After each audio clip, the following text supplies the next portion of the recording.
Hey, good morning. It's Monday. It's 7:25 on a Monday morning, so we're a little early. I got an early day. I got to get out there. I got to go to work today. Quick question. What was Jesus doing all the years that he was alive? Well, almost all of his adult years before he became the Jesus we all know and love, meaning the guy that traveled around doing miracles. What was he doing before all that? I'll tell you. He was working. He had a job. He worked. He earned a living. I tell you what he wasn't doing.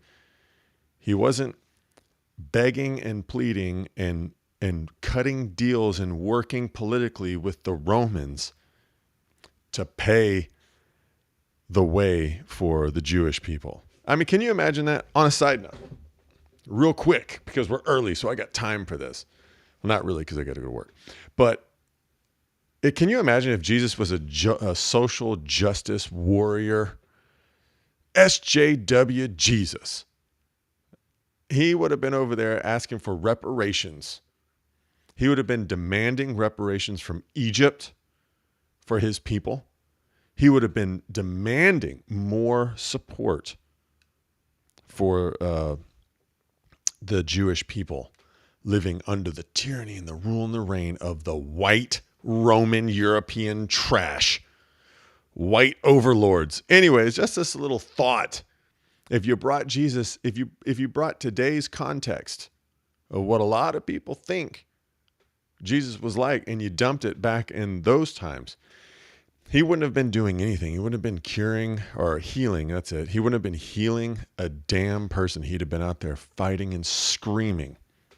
He wouldn't have been holding a cross on his back. He'd have been holding a picket sign, a placard, with some dumb message on there. Can you imagine that? Anyways, hey, this is done believing. Moving away from simply believing the truth, straight towards knowing the truth, all for the purpose of overcoming your own delusions, man. And we all got them. If you're a normal person, growing in Christ, growing in your relationship with God, and the delusions are as bad as they are in your head, just think of how screwed up everybody that has no relationship with God is. Man, if it's tough for us Christians, the snowflakes don't stand a chance. Anyways, hey, let's talk about the question of the week this week. Got a new question for you. Last week's question, pretty good. Pretty good. I had in my real life, not necessarily on the show, because a lot of people, I don't know why, but they don't voice their opinion on the show in the comment section, which is fine. It's limited. Maybe if I had it to where you could call in and tell me with your own voice, not having to text stuff in. But in my real walking around day-to-day life, in the church fellowship that we put on or that we're a part of in the park, every Thursday, 6:30 here in Conroe, if you're in the Conroe area, and you're looking for fellowship, give me a call or give me a message me on Facebook or whatever. Anyways, I asked the question there in the church in the park, and we have a good discussion. So I had a lot of great feedback on that. Thank you guys, everybody who answered, everybody who participated. Good stuff. Just thinking about it, thinking for ourselves. And that's what it's like when you fellowship with Christians. Everybody's throwing in their 2 cents. You kind of go, I disagree with that. You whatever. You're working it out together. You're being a community. You're not just sitting there listening to one college-educated, Christian college, seminary-educated expert tell you what the Bible means. There ain't no quicker way to get off track than to listen to a Bible expert. They will screw your life up. And they don't even know they're doing it.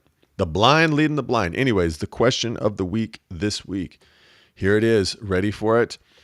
Do you take credit for your own sinful desires? Or I didn't put own, but do you take credit for your sinful desires? You walk around doing that? And I'll tell you my motivation.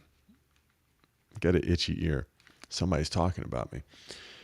No, I think hot ears means somebody's talking about you. Anyways, I'll tell you the motivation behind the question. I talk to folks. I talk to people, and they're like, "Oh yeah, I'm a sinner. I'm a this. I'm a that." They identify as a sinner who's been saved by grace. Okay, I get it. But then they go on and I'm like, well, you don't actually have your own thoughts. You don't have original thoughts. Thoughts are just things that pop into your head from outside sources. Most of the time, Satan. God doesn't even communicate to you through your thoughts. Your thoughts, when you think there's a good one in there, it's probably just an echo coming from the kingdom within. God is within you, his Holy Spirit living within you. If you've been born again, he speaks to you in the Spirit. And then an echo might happen in your brain because your brain's trying to catch up with what your spirit just learned. So at best, a good thought in your head is just an echo. It's not the original. You ever thought about that? If you were in the mountains and you were trying to go north and there was somebody calling to you, hey, I'm over here, or whatever. The echo, though the person's screaming and calling your name from the north, the echo might sound like it's coming from the south. And then you turn around, you go to the wrong way. Don't listen to the echo. The echo should tell you, okay, the person I'm trying, let's just say that in these mountains, you're trying to save somebody. And you go, okay, the echo is simply proving that the person I'm trying to save is still alive. So I'm in the right place. I just don't know if I'm heading in the right direction.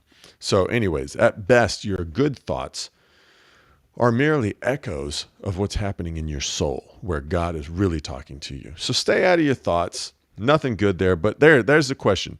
Do you take credit for your sinful desires? And like I said, a lot of people, they don't take credit for the good they do. They give credit to God. But yet if they do bad, they take full credit for that. Oh, I'm just a piece of crap. Anyways, what are your thoughts on that? That's the motivation behind the question. Not necessarily the answer. You have a yes or no answer for me or for yourself. So something to think about this week. We will touch on that on Friday, possibly. I don't know because I don't know the future. But today is Media Monday. It's Monday, a little something to kick the week off with. And we're going to get to a couple of stories that this morning I was just scrolling through my phone like this. And I came across a couple of stories. I'm like, oh, these are interesting. And while while all of us are getting distracted with what's going on social media, we're getting distracted by the media, we're missing out on the real fight. And the real fight is between your two ears. And we're getting distracted by this, that, and the other. Pulled this way, pulled that way. It is hard work. It's not impossible work. It's hard work to keep your focus and attention on what is in front of you to do. The enemy wants you to get worried about, here's one. This is from Business Insider. I don't know if you've ever read Business Insider, but these are some propagating fools right here. They will push racism like there's no tomorrow. They will fearmonger all day long. They are really not a news source, in my opinion. Only my opinion. Okay, next year's food crisis will be different from this year's. Okay, here's how it could change for the worse in 2023. Now, here on Media Monday, I don't actually read these stories. I'm just looking at the headlines. Some of the stories I might elaborate on because I did go and read them. But most of the time, it's me just scrolling through my phone and I look at headlines. I'm like, oh my God, look at this. They try to get you on a Monday. You got your whole work week ahead of you, and they're going to try to get you tripped up on a Monday, worried about 2023. We're barely halfway through this year. Oh my God, we got other things to think about. Like voting out a bunch of dummies who are ruining our country right now. But they want you to think about, I'm going to stop doing that. They want you to think about what next year's food situation is going to be like. Listen, all you got to do, go to the store, get you a big old bag of dried beans, a big old bag of dried rice, get some flour and some grease, some Crisco. Put all that in your pantry. Then you'll have something to eat. If there's some kind of problem. You ain't got to buy all these doomsday prep food buckets. Isn't that so dumb? Oh, buy these. What is it called? What's that called? Like doomsday prepping. I guess that's it. You don't got to buy all this crap and keep it stuck in your pantry and underneath your in a crawl space. And then you go telling your friends, oh, yeah, man, I got me 6 years worth of food. Great. If the bottom drops out, I'm going to come to your house first, tie you up, steal your freaking rations. It's so dumb. Just get some beans and rice. People in developing countries in the third world, they've been living off of beans and rice for hundreds of years. Good Lord. And their governments are doing crazy stuff too. Just get you some beans and rice, make some cornbread. You'll be all right. Everybody's out there. Oh, I got to plant my garden. I'm going to learn how to homestead. I'm going to learn how to live off the land. Oh, Lord. All right, let's keep moving, though. Here's another one. Oh, yeah. So this fits in with, this fits in. Okay, when the shit hits the fan, pardon my French, and the economy goes to hell or the apocalypse happens and we're trying to survive, that's why I got my apocalypse food bucket. 27 meals in one bucket. It's so dumb. But when all that happens, okay, I tell you what, why don't you go live out in the forest? Do that. Get away from society. Run and hide in a cave. Not going to work. And this is why right here. The last member of indigenous tribe dies in Brazil after resisting contact for decades. I wonder what he died of. That's from CNN. Of course, if I really cared, I would have read the story. I can only assume he died of something that could be cured by modern medicine had the idiot come out of the jungle and just lived in society and realized it's over. I live in the 21st century. Duck Dodgers of the 21st and a half century or whatever the hell that was. Remember that? Looney Tunes. I live in the future, man. I can't run around in the Stone Age, play Stone Age freedom loser. Not even making any sense. It's got me so riled up I can't even make any sense right now. But that's just so funny. There's still people trying to escape the world that they live in. They're trying to do it physically. They're trying to do it with doomsday prepping. They're trying to do it with resisting modern technology and live. I'm going to follow the ways of my ancestors. Yeah, where'd that get them? Nowhere. Anyways, people are trying to escape what they think is bad. They don't know what's bad and what's good. They're just doing stuff because they're scared. This guy's still living out in the jungle, following the ways of his ancestors. That's fine. I know people living without modern technology right here in the middle of the city I live in. They're called homeless people. So let me get this straight. A homeless guy out in the jungle dies, and everybody's like, oh, the last indigenous living in the old fashion, the ways of his father. He dies, and we got to have a news story about it. Meanwhile, somebody else who rejected modern society dies in a gutter, and it's like, oh, it's just another homeless guy. Whatever. I got an uncle who was homeless. He passed away. They didn't write a damn news article about him because he was living in the ways of the past, preserving. He's going to preserve the ways, the old ways, living with no technology. How pathetic. But that's it, man. They got you scared and running, trying to escape. There's no escape. Anytime you try to run away and escape something by prepping food for it, by going out into the jungle and living alone for it, by taking pills for it, you're going to get traumatized. It's going to end up controlling your life because that's what trauma does. Trauma opens up a fracture in you, and then evil comes in. A malicious spirit is going to come into you and live in you and make a home inside of you and then manipulate you. And it's going to get so deep in there, you're going to say things like, well, that's me. I'm the one having those thoughts. No, it's not. Something living inside of you, driving you with fear. Let's keep going. We got to wrap this up. I got things to do today.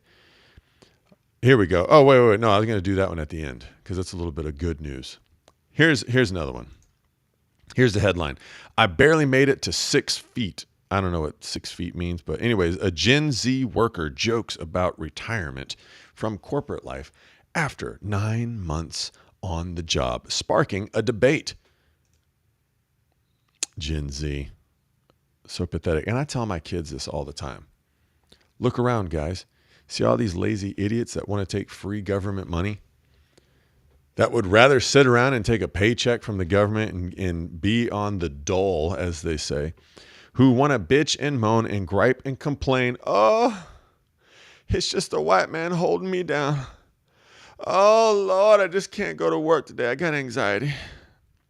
I got family issues. I got to smoke a joint. I'm just going to have to sit and smoke a joint. I'm just so stressed. These are people y'all's age. This is what I tell my kids. These are people y'all's age. And this is the way that they're behaving. All you have to do to be a success is show up to work and be willing to do what you said that you would do, which is work. And you'll beat every one of these idiots. You have no competition, guys. The world is your oyster. Do with it as you will. Meanwhile, TikTok videos, YouTubers, young 20-year-old YouTubers and TikTokers are out there like, you want to be a super high performance person like me and make millions of dollars. You got to do this, come to the gym, work out, blah, blah, blah, never sleep, fuel up, produce. It's like, that's dumb. You don't have to be that kind of person. All you got to do is show up and work. Do the minimum, but do it in a smart way, and you'll get ahead of losers like this. Now, this guy right there, he was just joking. He was making a joke about wanting to retire, announcing his retirement after only 9 months of working a full-time job. And here it is. Now, this one I do have, if you can read that. Despite Grant, I guess that's his name, despite Grant's joking demeanor, his joking demeanor, the sentiment rang true for many viewers in the comments section. It rang true for many viewers. That is pathetic, man. And that's what I mean. If that's the world, if that's your competition, that's the people you got to beat out for a job or an opportunity or something, you have no competition. There's nothing to worry about. Put your hands behind your head and just relax, because you're going to have a good life. And meanwhile, we can laugh at these people. Here's one comment. Ugh, I'm 2 months in and I'm tired, one of them said. Me, another added, I lasted 8 months in a full-time job before I was done. I'm just done. And there's more comments, but just those two top ones are the ones that I was just shaking my head. It's pathetic. Pathetic.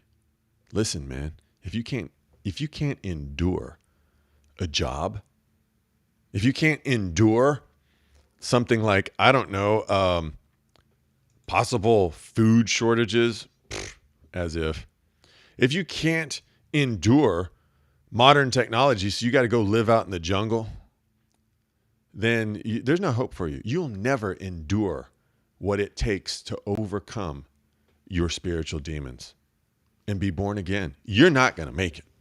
I'm sorry. If you can't endure your own life, you'll never grow deeper spiritually and overcome anxieties, depressions, and what do we talk about on this show? Delusions.